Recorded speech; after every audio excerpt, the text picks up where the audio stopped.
இதே மாதிரி பாத்தீங்கன்னு சொன்னா இன்னொரு சம்பவம் நமக்கு கிடைக்கிறது.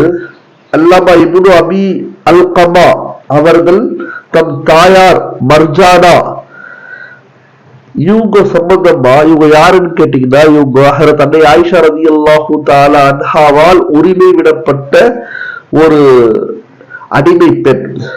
அவங்க அறிவிப்பு செய்யறாங்க. என்னன்னு பாத்தீங்கன்னு சொன்னா,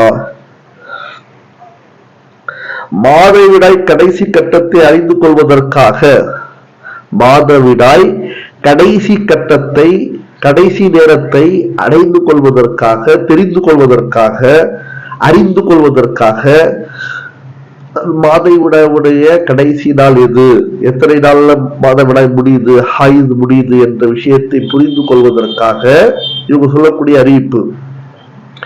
ஹஜ்ரத் அன்னை ஆயிஷா ரலியல்லாஹு தஆலா அன்ஹா இடத்தில்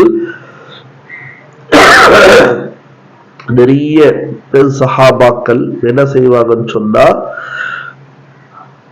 பஞ்சை அனுப்புவாங்க. மஞ்சள் நிற பஞ்சுகள் அடங்கிய பெட்டிகளை அனுப்புவாங்க. மஞ்சள் நிற பஞ்சுகள் அடங்கிய பெட்டிகளை அனுப்புவாங்க. அனுப்பிட்டு எங்களுக்கு 3 நாளா இவ்வாறு ஆயிட்டு இருக்குது, 5 நாளா இப்படி ஆயிட்டு இருக்குது, 7 நாளா இப்படி ஆயிட்டு இருக்குதுன்னு சொல்லுவாங்க.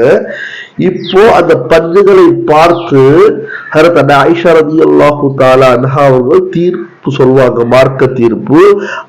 பஞ்சு என்று சொன்னால் வெண்மையாக இருக்கும். அந்த வெண்மையாக இருக்கக்கூடிய பஞ்சுல மஞ்சள் நிறம் இருப்பதன் காரணமாக இன்னும் ஹைத் இருக்கிறது, மாதவிடாய் தொடர்ந்து கொண்டிருக்கிறது என்பது அர்த்தம் சொல்வாங்க அன்னை ஆயிஷா ரலியல்லாஹு தஆலா அன்ஹா அவர்கள் தீர்வு. இதை என்ன செய்யணும், முழுமையாக அந்த பஞ்சு வெண்மையாக இருக்கும் வரை நீங்கள் தொழுகை விட்டு விலகி இருங்கள் சொல்லுவாங்க.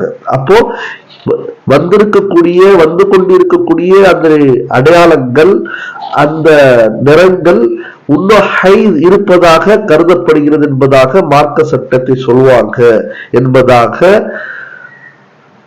ஒரு சம்பவத்துல நமக்கு கிடைக்கிறது. இந்த சம்பவத்தை இமாம் புகாரி அலைஹி ரஹ்மானும் பதிவு செஞ்சிருக்காங்க. இமாம் புகாரி அலைஹி ரஹ்மான் பதிவு செஞ்சிருக்காங்க. எனவே இதன் அடிப்படையில நாம் எந்த பெண்களுக்கு இப்படிப்பட்ட ஒரு சூழ்நிலை ஏற்படுகிறதோ அவங்க தொழுகை விட்டு விலகி இருக்கணும். தொழுகை விட்டு மட்டும்தான் விலகி இருக்கணும். அவங்க சமைக்கலாம், சாப்பிடலாம், எல்லோருடன் அமர்ந்து சாப்பிடலாம், எல்லோருடைய பாத்திரத்தை பயன்படுத்துற மாதிரி அவங்களும் அந்த பாத்திரத்தை பயன்படுத்தலாம்.